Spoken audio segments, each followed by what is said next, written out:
இன்னைக்கு 23 அமைச்சர்கள் பதவி ஏற்றுக்கிட்டாங்க. அதுல யார் யாருக்கு என்னென்ன இலாக்கா அப்படின்றது இப்ப ரிவீல் ஆயிருக்கு.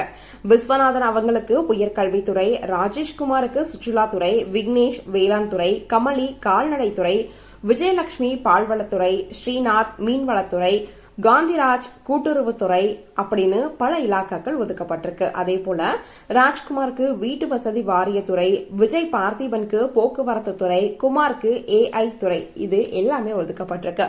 இன்னைக்கு இவங்க எல்லாருமே பொறுப்பேற்றுக்கிட்டாங்க. இவங்களுக்கு ஆளுநர் அவர்கள் தான் பதவி பிரமாணமும் செஞ்சு வச்சிருக்காரு. இந்த ஒரு ஃபங்க்ஷன் ரொம்ப சூப்பராகவே போச்சு அப்படின்னு சொல்லலாங்க. விஜய் அவர்கள் சிஎம் ஆனதுக்கு அப்புறம் ரொம்ப பெரிய மாற்றங்கள் அதிரடியா நடந்துட்டு இருக்கு அப்படின்னு சொல்லலாம். ஏற்கனவே 9 பேர் பதவி ஏற்றிட்டாங்க. இப்போ 23 பேர் இந்த இதுல சேர்ந்திருக்காங்க. சரி, இந்த ஒரு அப்டேட் எல்லாம் நீங்க எப்படி பாக்குறீங்க அப்படின்றத எங்களோட ஷேர் பண்ணுங்க. தொடர்ந்து அப்டேட்ஸ் பார்க்கணும் அப்படின்னா லைக் பண்ணுங்க, ஷேர் பண்ணுங்க, மறக்காம நம்ம சேனலை சப்ஸ்கிரைப் பண்ணுங்க.